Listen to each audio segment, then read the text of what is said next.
አስተማሪ ሰምቼ ብቻ ወደ ፈተና ምገባው አይነት ተማሪ አይደለሁኝም። በራሴ አንብቤ ነው ያኔ በደንብ ተዋህዶኝ እንትን ነው ወይ ሳይቺን መሆን አለብኝ ብዬ አይደለም። እስከ 12 ክፍል ድረስ ካልወሰኑና ሁሌም ግራ ከሚገባቸው ሰዎች መካከል ነበርኩኝ። አንድ ቢገብታ ቢሆን ኖሮ በጣም ያናድረኝ ነበር። ምንም ጥያቄ የለም። ትራንስፈር አውቃ ምን ይጠቅማል? ቆጠባ አድርጎ ለሁሉም የሚገቡ ያና ዛሬም አልሰማሁትም። ምን ሀቅ ነው እና ታረኔ ከእናንተ ተለይቼ አሁን ምሰማው ምን ዳል ያለኝንም ክህሎት በደንብ በተግባርም በቲዮሪም ከዳበርኩ በኋላ የተሻለ ነገር ለመስራት ፈልጋለሁ።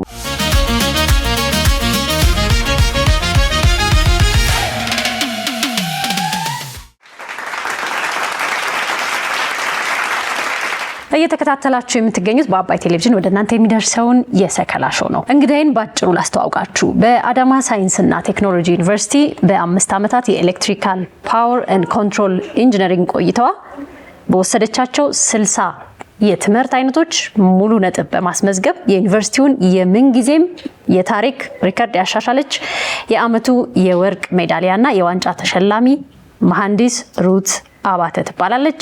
ስቱዲዮአችን ተገኝታለች። በክብር ተቀበሉልኝ።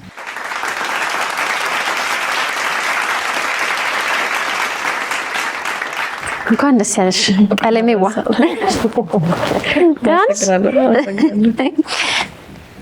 በቅድሚያ እንኳን ደህና መጣሽ፣ እንኳን ደስ ያለሽ። አመሰግናለሁ። እንኳን ደህና ቆያችሁኝ። እኔ የትምህርትሽን ሁኔታና ስኬትሽን አስተዋውቂያለሁ። አንቺ ደግሞ ራስሽን አስተዋውቂኝ። ልጅ እያለሁ ያው እንደ ማንኛውም ልጅ እኔም ረባሽ ነበርኩኝ። ያው እንዴት ነው ትምህርት ቤትና ስሄድ ክላስ ገባ ካልሆነ በስተቀር ከዛ ውጪ እንደ ማንኛውም ልጅ እየተጫወትኩ እንደዛ አይነት ላይፍ ነው በልጅነት ያሳለፍኩት። የተለየ የማንበብ ምነው አልነበረም። በልጅነት እያደኩ ስመጣ ቀስ በቀስ እያደገ የመጣ ባህሪ ነው ይሄኛው። ልጅ ሆኖ አሁን አንዳንድ ሰው ወይ ክላስ ውስጥ ብቻ በመከታተል መምህር የሚለውን ብቻ በመስማት ጥሩ ውጤት ያመጣሉ። ሁሉም የራሱ አይነት ችሎታ ወይም ዝንባሌ አለው። እንዴት አይነት ነበር ያንቺ? የኔ ከልጅም እስካሁንም ድረስ እኔ አስተማሪ የሆነ ያክል አቅጣጫና የሆነ ያክል መስመር እንዲሰጠኝ ነው የምፈልገው። ከዛ ባሻገር እኔ ራሴ አንብቤ ራሴ ያጥነቸው ነው በደንብ የማውቀውና የሚገባኝ እንጂ አስተማሪ ሰምቼ ብቻ ወደ ፈተና ምገባው አይነት ተማሪ አይደለሁኝም። በራሴ አንብቤ ነው ያኔ በደንብ ተዋህዶኝ እንትን ነው። እስቲ ስለ ቤተሰብ ሁኔታ ንገሪኝ። ብቸኛ ልጅ ነሽ ወይ የመጀመሪያ ልጅ? ስተኛ ልጅ ነሽ? እናትና አባትሽ ምን ላይ ነው ያሉት? ጎበዝ ተማሪ ሲወጣ የቤተሰብ ተጽዕኖ ድርሻም ብዙ ትልቅ ቦታ እንዳለው አምናለሁ። ቤት ውስጥ ሁለት ነን። እኔ መጀመሪያ ልጅ ነኝ። ታናሽ እህት አለችኝ። እናቴ መምህርት ናት። አባቴ የራሱን የግል ስራ ነው የሚሰራው። ስለዚህ የአስተማሪ ልጅ መሆንሽ ይጠቅሞሻል? ያው ይጠቅማል በጣም። ስለ ትምህርት ያለው ግንዛቤ ምንም ከነሱ ነው የሚመጣው። ማጥናት አለብሽ ምናምን ከሚለው ባሻገር ይረዱሻል፣ ብዙ አስተዋጽኦ ያደርጋሉ እና ይረዳሉ። ታናሽሽንስ እንዴት ነው? እንደሷ ሁኚ ታላቅ ጎበዝ ሲሆንም ሰነፍ ሲሆንም የራሱ ለታናሽ ብዙ ነገር አለው። እንዴት ናት? እሷም ጎበዝ ተማሪ ናት እና የኔ ተጽዕኖ በጣም እሷ ላይ ይታያል። የተማርነው አንድ ትምህርት ቤት ነው ምናምን እና እሷም ጎበዝ ተማሪ ናት። እንደ እህትሽ ሁኚ ትባላለች ሁሌ አይቀርላት። እሺ፣ እስቲ ወደ ከፍተኛ የትምህርት ተቋም ስትገቢ ምህንድስናን መርጠሽ ነው? እንዴት ነበር ያን ጊዜ? 12ኛ ክፍል ውጤት ከመጣ በኋላ ኢንጂነሪንግ መርጬ ነው የገባሁት። አስቱ አዳማ ያለው ማለት ነው፣ ቅርብም ስለሆነ። ከዛ በተጨማሪም ደግሞ አስቱ በኢንጂነሪንግ ዘርፍ አሪፍ ከሚባሉ የሀገራችን ዩኒቨርሲቲዎች ውስጥ አንዱ ስለሆነ እዛ መርጬ ነው የገባሁት። የሆኑ ሙያዎችን ስንወዳቸው ወይ ቀድሞ ያየነው ሰው የምናውቀው የሆነ መረጃ ይኖራል ብዙ ጊዜ። ያንቺ ምርጫ ከምን የመነጨ ነበረ? እኔ ኢንጂነሪንግ ፈልጋለሁ ብዬ ከልጅነቴ ጀምሮ ማስተር ተማሪ ምናምን አልነበርኩኝም። ወይ ሳይቺን መሆን አለብኝ ብዬ አይደለም። እስከ 12 ክፍል ድረስ ካልወሰኑና ሁሌም ግራ ከሚገባቸው ሰዎች መካከል ነበርኩኝ እና 12 ክፍል ላይ ያው ያሉት ፊልዶችን ይታወቃሉ ወዴት እንደሚስተማሪና ካሉት ውስጥ ሳይ ኢንጂነሪንግ ለኔ የተሻለ ነው ከኔ ጋር የሚሄድ ነው ብዬ ስላሰብኩኝ 12 ክፍል ላይ ከውጤት በኋላ በሚባል ሁኔታ ነው እንዲያው የሚመረጥኩት ኢንጂነሪንግ። እስከዛ ድረስ አንድ ይሄን ወይ ይሻላል ያልኩ ሰው እየጠየቅኩ ያለ ሰው በስራው ፊልድ ላይ ወይም ደግሞ እየተማረ ያለ ሰው በቃ የሚያውቅ ሰው እየጠየቅኩ አልወሰንኩም ነበር። እስከ መጨረሻው ደቂቃ ድረስ እንትን እያልኩ ነበር። ያው ከዛ በኋላ ኢንጂነሪንግ ወሰንኩ። ከዛ ውስጥ ገባሁ። አብዛኛው ልጅ የሆነ ነገር እንዲህ ሆናለሁ ይላል። ጭራሽ እኮ የማይገናኝም ነገር ሊሆን ይችላል። እንደዛ አልነበረሽም የምትይው? ማለት ያው ጥያቄ ስትጠይቂ ለምሳሌ ፕሬዘንቴሽን ሲኖር ክላስ ውስጥ ምን መሆን ትፈልጊያለሽ የሚባሉ ነገሮች አሉ። እሱ ላይ አንዱን ይዤ ነው እንጂ የማቀርበው እውነት ፓሽን ኖሮኝ ለየትኛውም አድቼ አላውቅም። ብዙ ጊዜ ያው ጎበዝ ተማሪ ስትሆኝ ደግሞ ሁሉም ሰው ዶክተር እንድትይ ኤክስፔክት ያደርጋል። ያው ኤክስፔክቴሽናቸውን ቢት ለማድረግ ብዙ ጊዜ እልል ነበር። ግን ይሄ ወድጄው ወይ ፈልጌው አይደለም ፊልድ እና ኢንጂነሪንግም ይሁን የትኛውም ብዙ ብዬ ያለው ግን አንዱንም አስቤበት ምናምን አልነበረም። መባል ስላለበት ነው እያልኩ ያለፍኩት ማለት ነው። ቆይታሽ እንዴት ነበረ? እንግዲህ ረጅም ዓመት ነው፣ ቀላል አይደለም። 5 ዓመት ነው። ብዙ የቁጥር ነገሮች አሉት። እንቅልፍ ማጣት ይኖረዋል። ብዙ ስራ አለው። እንዴት ነበረ? እኔ ያን ያክል ከባድ የሚባል ላይፍ አልነበረኝም። ሳጠናም ቀለል አድርጌ ነው ማጥናት ካለብኝ ቁጭ ብዬ አጠናለሁ። ከዛ ፈተና ላይ እሰራለሁ። ይሄ ብዙ ጊዜ እንዴት ነው ያለ እንቅልፍ የሚባሉ ሌሊቶችን አላሳለፍኩም። እውነታው እየተኛሽ ነው የሁሉ ወይኔ ያዘንኩት ሳይተኙ ዋንጫው ለተበላባቸው ልጆች። አይ መዋሸት ይሆናል ቁጭ ብዬ አጥንቼ ነው ምናምን ብዬ ሌሊቱን ብል እኔ ከ4ኛ ዓመት በኋላ በሚባል ሁኔታ ነው ሌሊት ራሱ ገፋ አድርጌ ማጥናት የጀመርኩት። ያው ወደ ትምህርቱም እየገፋ ሲመጣ ያኔ እንደዛ ነው እንጂ በእርግጠኝነት እኔ ከ4ኛ ዓመት እስከምደርስ ድረስ እኔ 4 ሰዓት ላይ አታገኘኝም። አራሳ ማታ በቃ ዘላስት ሊሚት ሬድ ላይ ነበረ እና ተኛል። ሁሉም ሰው የሚያገኝ በመተኛት ነው። ዶርምም ጓደኞችም ሁሉም በቃ ከራሳ በኋላ ማንም አይደውልልኝም፣ ተኝቻለሁ። ጠዋት ነው የምነሳው። ቀኔን በአግባቡ እጠቀማለሁ። ያለኝን ሰዓት ዊኬንድ አጠናለሁ። ማለት እንዴት ነው ሰዓትሽ በጠበበ ቁጥር ደግሞ ያለሽን ሰዓት በአግባቡ መጠቀም አለብሽ አይደለ? ከዛ አኳያ እንደዛ ነበረ። ከ4ኛ ዓመት በኋላ ደግሞ ያው መግፋት ሲኖርብሽም እየገፋው እያጠናው እንትን አለ እንጂ ይሄ ላይብረሪ አድሬ የሚባሉ ነገሮች ውስጥ ብዙ የለውበትም። ላይብረሪ አድረው እግራቸውን ዋው ዘፍዘፈው ብዙ ነገር ሆኖ ያጠና ልጅ ይኖራል። ግን ያው ሁሉም የራሱን መንገድ በራሱ በኩል ሲያቀው ጥሩ ይሆናል። ያንቺ ውጤታማ የሚያደርግሽን መንገድ ቀድመሽ አውቀሽዋል። እስቲ ብዙ ጊዜ በእርግጥ አዳማ ነው ተወልደሽ ያደግሽውም፣ ብዙ አልራቅሽም ከቤተሰብም። ግን የሆነ ከፍተኛ የትምህርት ተቋም ዩኒቨርሲቲ ውስጥ ሲገባ በቃ የሆነ ላይፍ ምናምን የሚባል ነገር አለ። መዝናናትም፣ ጓደኛ አዲስ ማፍራትም፣ ወጣትነትም ምናምን አለ። ያንቺ ያ ጊዜ እንዴት ነበር? ያው ከ12ኛ ክፍል አብረን የነበሩ ጓደኞች ተበታተንን። ብዙ እንደነበር ነው አልነበርንም። አስቱ ገባሁ እኔም።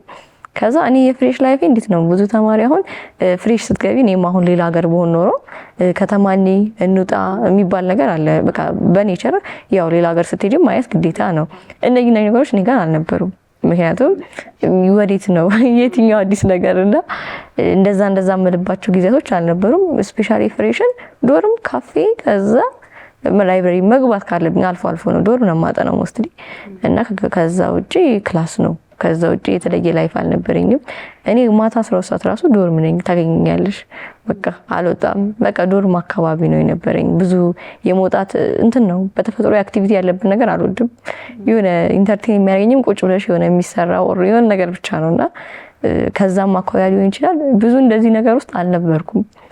አሁን ዲሲ ሲሆን ጀስት ሚሞሪ ያስፈልጋል ብዙ ቆየ ምናምን። አሁን ነው እንደውም ከዶርም እየወጣው መግባት የጀመርኩት እንጂ የዶርም ልጅ ነኝ። ዶርም ከቤት ወጣሽ? ዶርም ነኝ አለጋ። ገርም ነው። ብዙ ሰው እሺ ብሎ መቀመጥ አያስችልም እኮ። ጓደኞችሽ አንቺ ነው የሚመስሉት? ጓደኞቼ ፍሬሽ ላይ አንድ ጓደኛ ነበረች እንደ ፍሬሽ አብረን ይዘለቅ ነው። ከዛ በኋላ ነው ሌሎቹ ጋር እየተዋወቅን ከሰከንደሪ ጀምሮ ነው ሌሎቹን ያወቅኳቸውና ፍሬሽ ላይ እሷም አትወድም መንቀሳቀስ፣ እኔም አንወድም። ዶርም አንድ ላይ ነን፣ ክላስ አንድ ላይ ነን፣ ካፌ አብረን እንገባለን። በቃ እኔን ካየሽ እሷ አለች፣ እሷ አብረን ነው የምንውለው፣ አብረን ነው የምንገባው። ያን ያክልም እሷም ይሄ የመውጣት እንትኑ የለባትም። በእርግጥ የአዳማ ልጅ አይደለችም፣ ግን ስቲል እንትን አይደለችም፣ የምትጓጓ አይደለችም። በቃ ዶርም ውስጥ ወይ ምግብ ስንበላ ስናጠና እዛው የሆነ ነገር ስናደርግ በቃ እዛው ነው ያለነው። ወይ እሷ ደግሞ ወይኔ ዶርም ነው የምንውለው። እንደዛ ነበር። የእሷ ውጤት እንዴት ነው? አሪፍ ውጤት ነው ያላት። እሷ ሊኖራት ይገባል አንቺ ጋር ቆይታ። እሺ እንደ ከንባብ እና ከኢንጂነሪንግ ውጪ ሩት ነፃ ጊዜዋን በምን ታሳልፋለች? ምንድነው የሚያዝናናት? የተደበቀ ችሎታ ወይ ሰው ብዙ የማያውቀው ስላንቺ ቀኑን በአግባቡ ባለመጠቀም ሌሊቱን ግዴታ ዋጋ መክፈል ምናምን ሊጠበቅ ይችላል እንጂ እንቅልፉም አልቀረም ትምህርቱም አልቀረም ክላሱም አልቀረብሽም እና የሚያዝናናሽ ምንድነው? ዶርም ከተቀመጥሽ የሆነ ነገር ያስፈልጋል መስለኝ። ልክ ነው ማለት ያው አትሊስት ከ24 ሰዓት ውስጥ ሚኒመም 8 ሰዓት የእንቅልፍ ሰዓት አለኝ በቃ እሱ አለ። ከዛ ውጪ ክላስ ምናምን አለ። ከዛ የተረፈኝ ያለኝን ፍሪ ታይም ዶርም ውስጥ እኔ የሚያዝናናኝ ፊልም ማየት ምናምን እንደዛ ነገር ነው። እሱም አክቲቪቲ ስለማይጠይቅ እዛው ዶርም ያልጋይ ላይ ተኝቼ ነው የማየው። በቃ እዛው እሱ ነው እንጂ የተለየ ነገር እንዲወጥቼ ምናምን የሚባሉ ነገሮች እኔ ጋር የሉ። በቃ ተኝቼ ፊልም ያለው ወይ ቁጭ ብዬ ፊልም ያለው ከዛ ተነስቼ የሆነ ሰዓት አጠናለሁ ከተኛለሁ እንደዚህ ላይ ፊልም። ስለዚህ ፊልም ነው በቃ በአብዛኛው ሊትር ሰዓት። አዎ በሱ ነው የማሳልፈው። አሁን ስልክ በጣም ብዙ ሰውን ያዘናጋል። እንደው ሙሉ ረጅም ፊልም ራሱ ሰው ድሮ ፊልም ሰው ማውራት ሲጀምር ስፖይል እንዳታረግብኝ ነው የሚለው እንዳጨርስብኝ ምናምን ይላል። ግን አሁን እንደውም ኮሜንት ላይ ራሱ ካየሽ ፕሊስ ጨርሱልኝ ሄዶ ላለማየት ፊልም ማለት ነው የ1 ደቂቃ እንኳን አይቶና ስልክ ራሱ አያዘናጋሽ? እስከ ተወሰነ ጊዜ ድረስ ፍሬሽና ሰከንድን ያን ያክል ሶሻል ሚዲያ ላይም እንትን አልልም ነበር ማለት ያን ያክል አያስደስተኝም። የሆነ ያጥርብኛል ማለት በተለይ ብዙ አይነት ፊልሞች ሲሪሶች የምታይ ሰው ከሆንሽ ምናምን ነገር ያጥርብሻል እና የሆነ እንዴት ነው ትንሽ ነገሮች ጭራሽ የሆነ የሚረብሽ ለኔ ዲስተርባንስ ነው የሚመስለኝ። ከዛ በኋላ ትንሽ ደግሞ የቆየት መጣ የሆነ ቲክቶክ ስክሮል ማድረግ እንደማንኛውም ወጣትን ተማሪ እኔም ጀመርኩኝ። ግን ስቲል እኔ አያዘናጋኝም። ምን መሰለሽ ከኔ ጋር እንትን ነው የሆነ ማጠና ሰዓት አጠናለሁ ነው ፊልም ማይ ዶርም ውስጥ ሌላ ነገር ቁጭ የምናወራ ፈታ የምንልበት ሰዓት ከሆነ ደግሞ አለሁኝ። ከዛ ውጭ ግን ልክ ላጠናለው ብዬ ስጀምር እኔ ዋይፋይን አጥፍቼ በስነ ስርዓት ነው የማጠናው። ይሄ ማለት ትልቅ ችሎታ ያለሽ አንዱ ትኩረትሽን መሰብሰብ ትችያለሽ ማለት ነው። ብዙ ጊዜ ኤፍ አመጣለሁ ያለ ሰው ዲ ሲመጣ ደስ ይለዋል። የዲዩም ሲ ሲሆን ደስ ይለዋል። በቃ ሁሉም ከገመተው አንቺ ኤ የሚያናድድሽ ሰው የመሆን እድልሽ ሰፊ ነው የሚመስለኝ። ምክንያቱም ፕላሱ በዝቷል። እንዴት ነው ማናደድ ሳይሆን ማንም ኤ ፕላስ ቢያመጣ ደስ ይላል። ይሄ ናቹራል አይመስለኝም። ኤ ሳመጣ የምናደድ ሰው አይደለሁኝም። ግን ኤ ፕላስ አመጣ ደግሞ በጣም እንደሰሰው ነው የሚገኘው።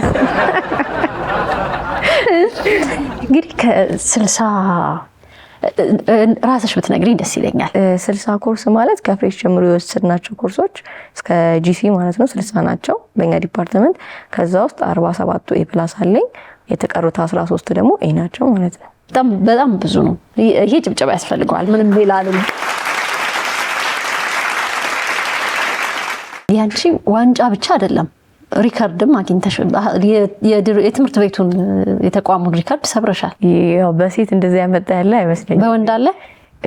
በወንድ ዱዋል ነበር የሆነ ከ5 ዓመት በፊት ፎር ያመጣ ዱዋል ተማሪ ነበር። ከሱ በኋላ እንግዲህ ሁለተኛ ነው ያሳለ። አንድ ቢገብታ ቢሆን ኖሮ በጣም ያናድረኝ ነበር። ምንም ጥያቄ የለውም እኮ ማለት እንዴት ነው መስለሽ በየሴሚስተሩ ብዙ ሰው አይረዳውም። ግን ለምሳሌ አሁን ሁሌ በየሴሚስተሩ ወደኩ የሚል ተማሪ ለመውደቅ አሁን በዋርኒንግ የሚያልፍ ተማሪና እኔ ያለን ስትረስ እኩል ነው። እንዴት መሰለሽ አንድ ኤ ማይነስ ሙሉ ኮርሱን እስከዛ ለምሳሌ 5 ዓመት የለፋውበትን ታጠፋዋለች። 84 ማለት ነው። 84 ባመጣ ያልቃል ማለት ነው። እስከዛ የለፋውት የሆነ ሚኒንጉን ያጣል ነው ማለት መጥፎ ነው እያልኩ አይደለም። ጀስት ልክ እንደዛ ለአንድም ተማሪ ደግሞ ዋርኒንግ ሆኖ የሆነች ነገር እንዳትሆንበት የሚለፋውን የሚጨነቀውን ያክል እኔ ጋር የሚያስትረሳልና በየሴሚስተሩ ወደኩ አለፍኩ ከሚሉት እኩል ነበር ስሰራ የነበረውና ትንሽ ከባድ ነው። ግን እሱ ነገር እንደውም ይበልጥ ከባድ ይመስለኛል። የሆነ ደረጃን ለማስጠበቅ መቆየት በራሱ በጣም አንዴ ታገኘዋለሽ። ግን እዛ ቦታ ላይ ቆይቶ ለመገኘት እሱ ነው ከባድ። ይሄንን ቦታ ላትሰጥሽ ትችል ነበር። ቀጣዩ ጊዜ ለሩት ምን አይነት አሁን ልክ 12 ስጨርሽ ነው ማሰብ የጀመርሽውና የወሰንሽው አሁንም እዛ ደረጃ ላይ ነሽ? አይ ወስኛል። ምንድነው ይጠብቃት? ምንድነው ያሰብሽላት? እኔ እስከ በፈቀደ መልኩ ስኮላር ለመሞከር ነው ሐሳቤ። በዚሁም አካባቢ እንትን የሚለኝ ሰው ካለም ደስተኛ ነኝ። እንደዚህ አይነት ነገሮችን ማለት ያው ትምህርቱን ስንል ፕሮሰሶችን ኦር ያሉትን ነገሮችን ብዙ ዲቴል አናውቃቸውም እና ከዚህ በኋላ እነሱን ላይ ለመስራትና ወደ ውጭ ሀገር ሄዶ የተሻለ ትምህርት መማር ሀሳብ አለኝ እና በማስተርሱ የመቀጠል ነው ሀሳቤ። በዚሁ ፊልድ ወይም ደግሞ ሪሌትድ በሆኑ ቴክ ጋር ሪሌትድ በሆኑ ፊልዶች የመቀጠል ሀሳብ አለ። ስለዚህ ይህንን ልታግዟት የምትችሉ መረጃ በመስጠት መንገድ በማሳየት የሚመራ ሰው ካለ ከሷ በላይ ማንንም ልትረዱ ትችላላችሁ ብዬ አላስብም። በጣም የሚገርም ነጥብ ነው። በጣም ጎበዝ ልጅ ነሽ። ቤተሰቦችሽም እንኳን ደስ አላችሁ። እውነት ስኬታማ ልጅ አድርሶ ሴት ልጅ እዚህ ጋር ማድረስ በጣም ደስ የሚል ነገር ነው። በጣም አመሰግናለሁ። በእኔ በኩል ግን ለተማሪዎች ሁልጊዜ ወይ ህይወት የሚቃናበት ወይ የህይወት መንገድ ሙሉ ለሙሉ የሚበላሽበት ወቅት ነው። ከፍተኛ የትምህርት ተቋም ፍሬሽማን የመጀመሪያ አመት በጣም ብዙ ሰው ህይወቱ ይቀየራል። መግባቱን ነው የሚያስበው አብዛኛው ሰው። ከገባ በኋላ የመጀመሪያው አመት ያንን ቦታ ይዞ መማር መቀጠል፣ ካልቀጠለም ደግሞ ያኔ ከተበላሸ ነጥብ እስከ መጨረሻው ድረስም ተያይዘው ነው የሚሄደውና ምከሪልኝ። ካንቺ በላይ ማንም ሊመክራችሁ አይችልም። ወዳችሁ ሳይሆን በቅደም ትመከራላችሁ። እኔ ለሁሉም ፍሬሽማን ለሚገቡ ተማሪዎች አቸኩሉ ባይ ነኝ። ምን ማለት ነው? ብዙ ነገሮች ግቢ ውስጥ ገቡ። ብዙ አይነት ኢንስቲትዩሽኖች አሉ፣ ብዙ ክለቦች አሉ፣ ብዙ አክቲቪቲዎች አሉ። እኔ እንደነገርኩሽ ዶርማንት ነው፣ ይሄ ባህሪ ነው። ግን ሰከንድ ላይ ሁሉም ይደረሳል ብዬ አስባለሁ። ፍሬሽ ፈርስትን በቃ አካዳሚካችሁ ላይ ብቻ ስሩበት። ከዛ በኋላ ሁሉም ይደርሳል። ገና 5 አመት ወይ 4 አመት አለ እና የትኛውም እንትን ላይ አስጓጉ። ገና ብዙ ጊዜ ስላለ ፍሬሽ ፈርስትን ጎንበስ ብላችሁ ስሩ ብዬ ማስበው። ትክክለኛ መልእክት እንግዲህ ከኖረው ሰው ነው፣ የተኖረ ህይወት ነው የተመከራችሁት። በጣም አመሰግናለሁ። አንለያይም፣ በዚሁ አብረን እንቆያለን። ግን ጭብጨባ ያስፈልጋል በደንብ።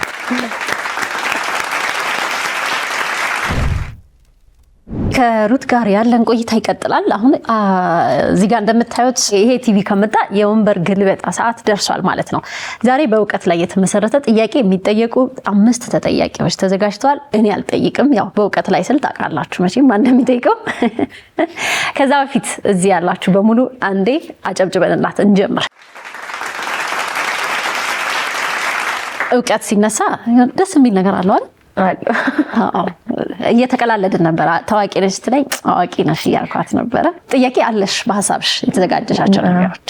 በቃ ጨዋታው ያልመለሱት ጥያቄ ካለ የወንበር ግልበጣ ነው፣ እጅሽ ላይ ነው። ይሄው አስረክቤሻለሁ። ስለዚህ ጥያቄዎችሽን ትጠይቂያቸዋለሽ በየተራ። ከመለሱ ወደ ሁለተኛ ወደ ሶስተኛ ጥያቄ እንሄዳለን። አንድም ጥያቄ ካልተመለሰ ግን በመጀመሪያው ጥያቄ ይሰናበታሉ ማለት ነው። የመጀመሪያ ተጠያቂያችን እንዴት ነህ? አለ እግዚአብሔር ይመስገን። እንዴት ነሽ? አለሁ። ተዘጋጅተሃል? ለመውደቅም ላለመውደቅም? ለመውደቅ ይመስለኛል። ምን ነው ፈራሃት? በደንብ ነው እንጂ እንዳትወድቅ እኔ ልጠይቅ። መቼም የኔን ጥያቄዎች ትመልሳቸዋለህ ብዬ ነው። እስኪ ያው መቼም አንቺ አዛኝ ነሽ የኔ ሩሩ። አዎ እንደው መልካም ሰው። ግን ምን ዋጋ አለው? ጥያቄና ጠያቂ በአዋቂ እጅ ወድቆብሃል። ፈተናው ፈተናው እሱ ነው። ስለዚህ ሩት አባተ ውጤቷን ብትሰማ ዝም ብለህ ትወድቅ ነበር። በነገራችን ላይ ጸረ ሰምቻለሁ። እንዲያስከው ላለመውደቅ ነው። ሰምተህ? አዎ ሰምቼ። ቀላል በቃ ተጠየቅ። እሺ የመጀመሪያ ጥያቄ። የመጀመሪያው ቀላል እንጀምራ። ቀላል ብላ አሁን በኢትዮጵያ ውስጥ ካሉ ረጃጅም ተራሮች መካከል ሁለተኛው ማን ይባላል? የት ይገኛል? ሁለተኛው ተራሮች ነው ያልሽኝ አይደል? ሁለተኛው ተራራ አንደኛው ራስ ዳሽን ነው። ሁለተኛው ደግሞ ጨፈራ ጮርጮራ ጫካ ነው።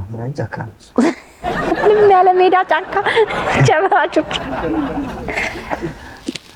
እሺ አያለው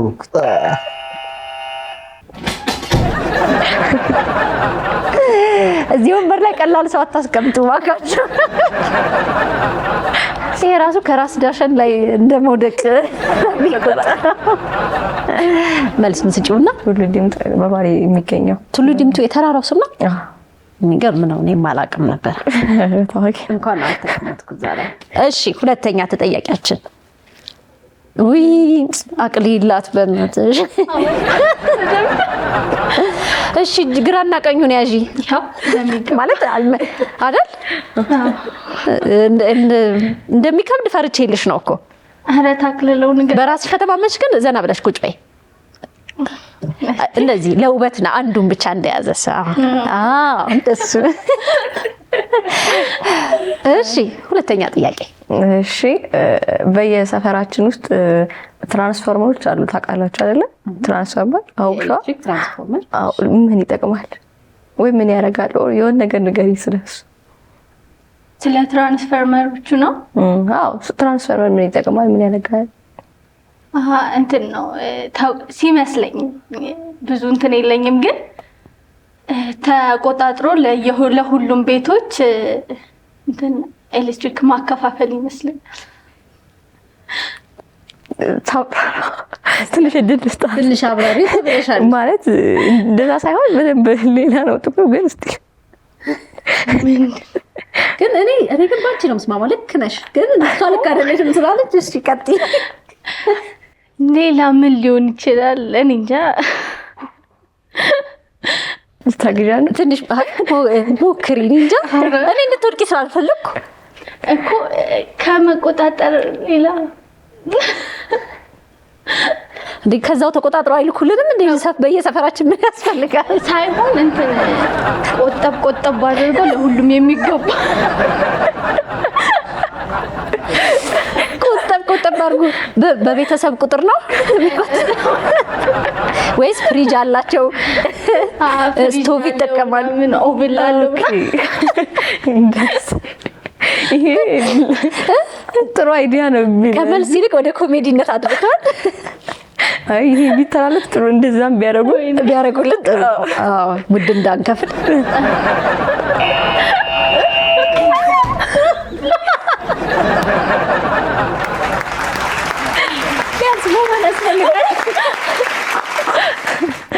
እየቆጠበ ማከፋፈል አይደል እንዴ ስራው?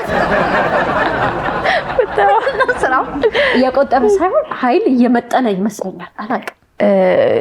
እንደዛ ሳይሆን እንዴት ነው የሚተላለፈውን ቮልቴጅ ስቴፕ አፕ ኦር ስቴፕ ዳውን ማድረግ ነው ስራው። ማለት ይመጣልን ቮልቴጅ ነው የሚላከው ከመብራት ኃይል የሚላከውን ቮልቴጅ ስቴፕ አፕ ወይ ስቴፕ ዳውን ነው ትራንስፎርመር ስራቸው ማለት ነው። የመጣውን ወደ ምንፈልገው ቤታችን የሚገባው 230 ቮልት ነው። ወደዛ 220 ቮልት ያው ለካልኩሌሽን 230 ያንን ቮልት ለየቤቱ እንዲገባ ማድረግ ነው ቮልቴጅ እና የሚቆጣጠር ስቴፕ አፕ ኦር ስቴፕ ዳውን የሚያደርገው ማለት ነው። ስለዚህ ትራንስፎርመር ባይኖር ቀጥታ የሚመጣው ኃይል ቲቪ የለም እንትን የለም ሁሉም ይቃጠላል ማለት ነው። ወይ ካቅም በላይ ይሆናል ወይም ደግሞ ካቅም በታች። ከስቴሽን የመጣው ቮልት ትልቅ ቮልት ነው። ያንን ኬቪ ወደ ቮልት ቀይሮ ወደ 220 ቮልት ቀይሮ ወደ የቤታችን ሁሉም ቤት አሁን የሚገባው 220 ነው። መኖሪያ ቤት የሚገባው ወደዛ ይቀይርልናል። ሌሎች ከሆኑም ደግሞ ለየእንትናቸው ማለት ነው። ብቻ መልሱ ቮልቴጅን ስቴፕ አፕ ኦር ስቴፕ ዳውን ያደርጋል መቆጣጠር ነው።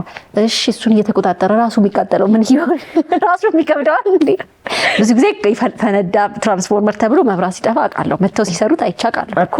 እሱም የሚበላሽ ነገር አለ። ለምሳሌ አሁን ኢንሱሌተር አለ። ሃይ ቮልቴጅ በሚመጣበት ሰዓት መቋቋም ከሚችለው ከሚደረግ ሎድ ሲበዛ ማለት ሁላችንም ፍሪጃችን ስቶቫችን ምናምን ስንለኩስ ከሚሰጠው በላይ ሲሆን በእነኚህ ችግሮች ምክንያት ራሱም ማልፋንክሽን ማድረግ ይችላል። ለዛ ምክንያት ነው ፈነዳ ተቃጠለ ምናምን።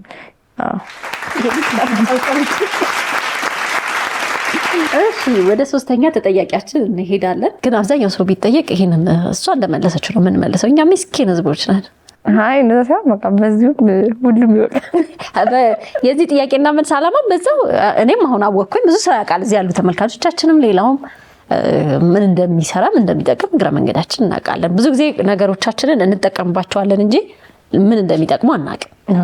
አሁን ሰው ቤት ውስጥ አነስተኛ የሆኑ ጉልበት ኃይል እንትን የሚያደርጉ የሚመጥኑ ከዛ አልፎ ሲመጣ ነው እሱ እንደገና ማለት ይሄ አሁን ለቤት ለቆጣሪ ለቤታችን ቆጣሪ ነው የሚያስገባው ለቤቱ ቆጣሪ። ከዛ ከቆጣሪው አንቺ ወደ ፍሪጅ ምን የምትይው ለምሳሌ ወደ ምጣድና ወደ ስቶቭ የምትሰኪው አንድ አይደለም አይደለ?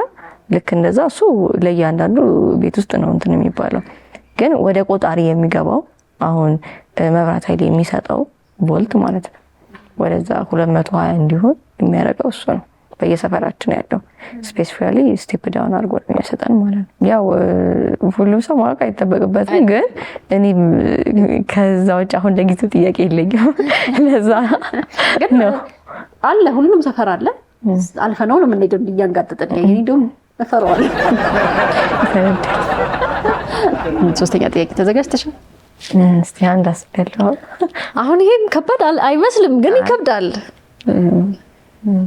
እሺ ወደ ጥያቄው እንሄዳለን። እሺ አሁን ቀለል ያለ ነገር ልጠይቅ መሰለኝ። ቀለል ያለ እንዳሁን እንዳሉት ቀለል ያለ።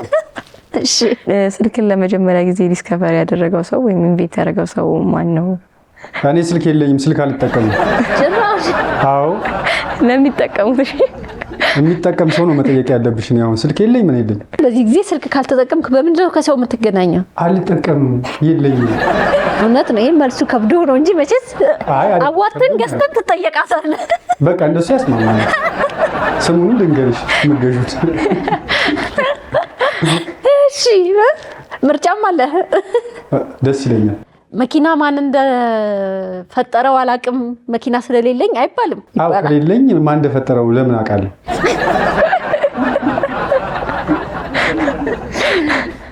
እንግዲህ ይሄ በጎ ፈቃደኛ ተገልባጭ ማለት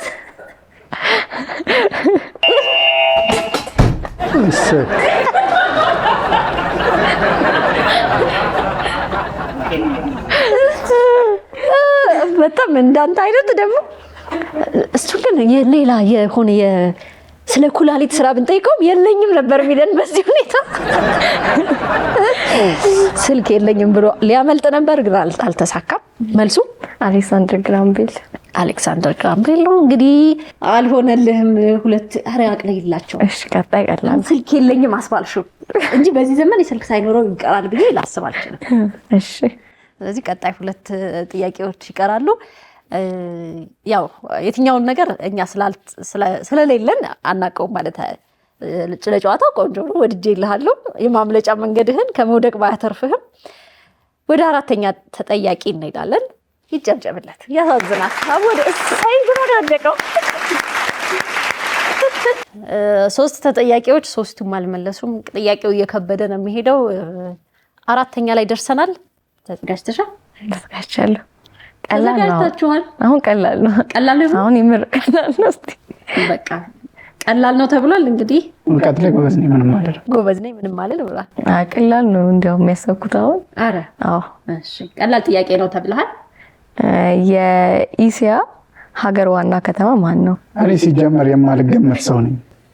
ቀድመሽ ነው ጣይም በእናትሽ። እኔ የማልገመት ሰው ነኝ። ቪዲዮ ሊመልስ መስለኛል። የማትገመት ሁን በሚለው አየ ምንም ማድረግ አልችልም። እንደሱ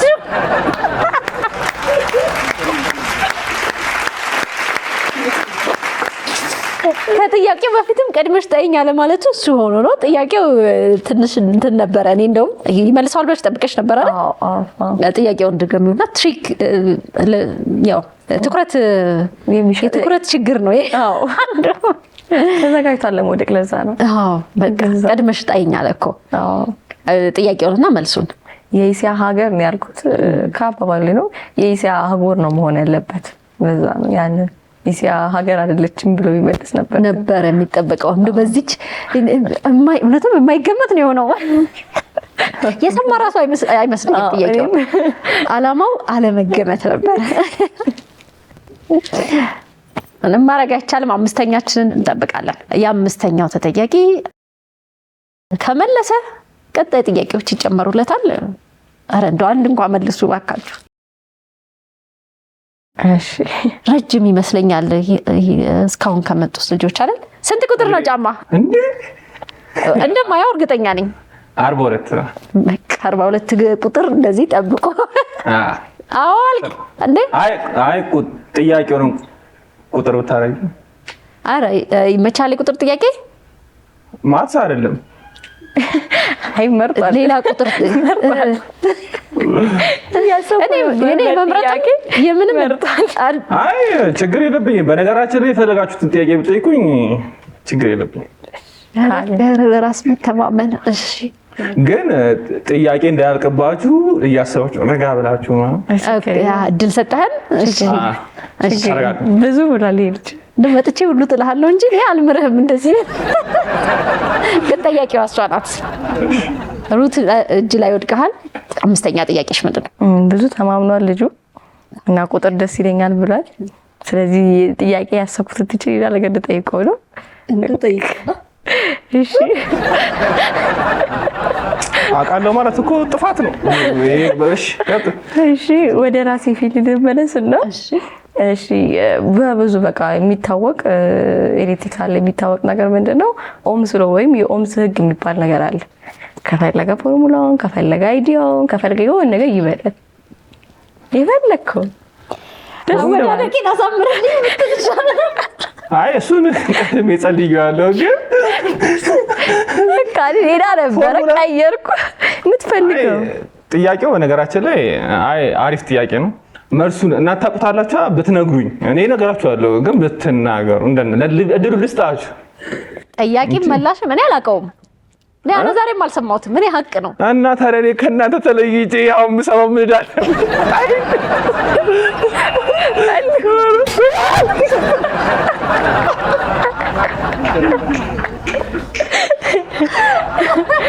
እንደዚህ የሳክ እንደወደቅ አንሱት ሄዱና እናመሰግናለን። የአይነት አወዳደቅ አይተንም አላወቅንም ነበረ። በጣም በራስ መተማመንና ያስደስታል። አዎ ያስደስታል። የመጨረሻው ጥያቄ ግን ከባድ የመጨረሻው ከባድ ሌላ ነበር ልጠይቅ የነበረው ማክስ ቤ ጎበዝ ነኝ ሲል ይቀለዋል ብዬ ነው የቀየርኩት እንጂ ጥያቄ ሌላ ነበር። ራስሽ ማብራራት ይቻላል ግን ፎርሙላ እንዴት ነው የሚገለጸው? ኖ ፎርሙላ ሳይሆን ጀስት አይዲያው ነው። የሆነ ነገር ሪሌቲቭ የሆነ ነገር ከተናገረ ላልፎ ነው ሀሳቤ እንጂ ያው እሱ ጠይቂ ስላለ ጥያቄውን እንኳን ደግሞ የሚለው አይመስለኝም።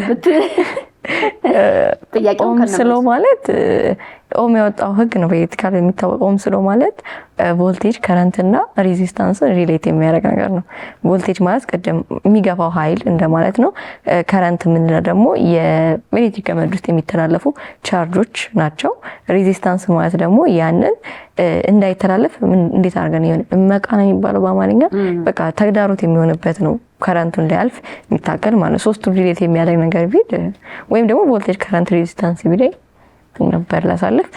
ሪሌት የሚሆኑት ቮልቴጅ ከከረንትና ከሬዚስታንስ ጋር ዳይሬክት ሪሌሽንሺፕ አለው። ቪ ኢኩዋል አይአር ወይ አይ ኢኩዋል ቪ ኦቨር አር ኦር ደግሞ አር ኢኩዋል ቪ ኦቨር አይ ብሎ በሶስቱም ፎርሙላ መገለጽ ይችላል።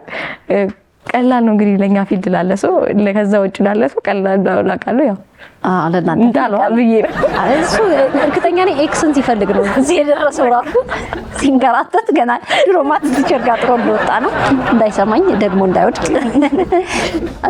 በጣም አመሰግናለሁ እንግዲህ ስለነበርሽ። እንደ መጨረሻ አንድ ጥያቄ ልጠይቅሽ፣ ሁለት ነገር አያይዘሽ ንገሪኝ። አንደኛ ኢንጂነሪንግ ሲባል ኢንጂነሪንግ መረጥኩ ሲባል የሥራ እድል ምን ነው ስራ መስራት አፈልግም የሚል አይነት ሀሳብ ይነሳል። አንቺም ደግሞ አሁን ይሄ ወተሽ ተምረሽ ስትመለሽም እንደ እግዚአብሔር ፈቃድ በቃ በከፍተኛ ደረጃም ካሳደግሽ በኋላ ትምህርትሽም ምንድነው የምታስቢው? ያው ሁሌም ተምረን በትምህርት ብቻ አይገርም ወደ ስራ ይገባል። መጀመሪያ እንዳልሽ ኢንጂነሪንግ እና የስራ አጥነት ያው እንዴት ነው በጣም ነው የሚያያዘው። ገና 12 ላይ ኢንጂነሪንግ መረጥኩ ሲባል እንዴ ስራ ከየት ታገኛለሽ ነው። እኔ እንደሚመስለኝ በተለያዩ ዩኒቨርሲቲዎች ብዙ አይነት ኢንጂነሪንግ ፊልዶች አሉና ብዙ ተማሪ ይመረቃልና ከዛ ሁሉ መሀል ስራ ማግኘት አንዱ ችግር ነው። ሁለተኛ ነገሮች ደግሞ ኢንጂነሪንግ ሞር ፎከስ የሆነው ማትስን ላይ ነገር ነው የሚሰራ ነገር ላይ ነው። ቲዮሪ ላይ ግቢዎች በደንብ ያስተምራሉ። ከዛ ባለፈ ግን በተግባር ላቦቻቸው ወይም ደግሞ በተግባር የሚሰራ ላይ ነገር ብዙም አይደለም። ሞር ፎከሱ ወደ አካዳሚካሊ ቲዮሪቲካል ነገር ላይ ነውና ከዛ አኳያ ተማሪው ወይም እኛ በደንብ እንዴት ነው የመስራት እንትናችንን ሳናዳብር እንወጣለን። ስንወጣ ደግሞ የስራው ዓለም ደግሞ የሚፈልገው ማትሱን ምን አይደለም በስነ ስርዓት ነገርየው መሰራቱን የተማርነውን ነገር በስራ ማሳየታችን ነው። እና ያ ነገር ራሱ አንድ ችግር ነው፣ ጋፕ ተማሪ ላይ ይፈጥራል። ከዛ ውጭ ደግሞ አንዳንድ ኢንጂነሪንግ ፊልዶች የምርም ሌበር የሚጠይቁ ፊልዶች ናቸው። የሆነ መስራት በስነ ስርዓት ሄዶ እንዴት ነው ፊዚካሊ ላይ ቤዝድ የሚሆኑ ለምሳሌ መካኒካል ስንል ኤሌክትሪካልም እንደዛ አይነት ነገሮች ስላሉ ያን ነገር ደግሞ ተማሪው ወይም እኛ ብዙ እንትን አንለውም መሰለኝ። ከዛ አኳያ የተማረበት ፊልድ ሁሉም ተማሪ ላይሰራ ይችላል። ሞስትሊ ደግሞ እየሰራም አይደለም። ቀለል ወዳሉ ሶሻል ትምህርቶችም ይሁን ወዲያው ስራ ሊያስገኙ ወደሚችሉ ፊልዶች ወይ የግል ቢዝነስ ወዲያው ተማሪው ወደዛ ነው ዳይቨርት የሚያደርገውና ከዛ አኳያ ይመስለኛል። እንዴት አድርገሽ ቤት ታደርጊዋለሽ? እንደ እግዚአብሔር ፍቃድ ብሎልኝ ወደ ስኮላርሺፕ አግኝቼ ከሄድኩኝና ያለኝንም ክህሎት በደንብ በተግባርም በቲዮሪም ከዳበርኩ በኋላ የተሻለ ነገር ለመስራት ፈልጋለሁ። ማለት ኢንጂነሪንግን ስንል እኔ ኢንጂነሪንግን ዲስክራይብ ማድረገው የሰውን ልጅ ህይወት ማቅለል ላይ ነው። ምንም የተሰሩ ቴክኖሎጂዎችም ሆኑ የምናያቸው ውጤቶችን ቤታችን ውስጥ የምንጠቀምባቸው እቃዎችም ዞሮ ዞሮ ከኢንጂነሪንግ ጋር ሪሌት መሆናቸው አይቀርምና ምንድነው የሰውን ልጅ ህይወት ማቅለል ነው አይዲያው አላማው። በቃ የምንጠቀምበትን ነገር ማቅለል ነውና ስለዚህ ከዛ ውስጥ እኔም አንድ ነገር የሆነ የሰው ልጆች ላይ ወይም እኛ ላይ የሆነ ቀለል የሚያደርግ ነገር ብሰራና ወደፊት ስሜ ቢጠራበት ደስ ይለኛል እና እንደዛ አይነት ነገር ነው ለመስራት የማስበው። ግን ያንን ለማድረግ መጀመሪያ በደንብ የቲዮሬቲካሊም ተግባሩ ሙቀት ያስፈልጋልና አሁን ወደ ትምህርቴ ነው ለመቀጠል ሐሳቤ። ከዛ ወደ ስራው ዓለም ለመቀላቀል አስባለሁ። እንደሚሳካ ተስፋ አደርጋለሁ ከሚለው በላይ በደንብ ጥሩ እምነት አለኝ እንደሚሳካልሽ። በርቺ፣ መልካም እድል ብለናል። ለሌሎች ተማሪዎችም ለሴቶችም ለወንዶችም ብቻ ትምህርት ላይ ላላችሁ በሙሉ የሚያበረታታ ነገር ነው። የስራ እድል ሲባል ሁልጊዜ ብቁ ሆኖ ከተገኘ ያለውን የስራ እድል ደግሞ ምንሻማ ሰዎች እንሆናለን። የትኛውም ቦታ ላይ ብቃት የሚጠይቅ ዘመን ነው። የህዝብ ቁጥር ሲበዛ፣ የዩኒቨርሲቲዎች ቁጥር ሲበዛ ኮምፒቲሽን ነው አፍተር ኦል ሁሉ ነገር እና ተፎካካሪ ብቁ ለመሆን እንጣር። ከሷ ነው እንጂ ከኔ እንዳትማሩ። አጨብጭቡላት ለሩት።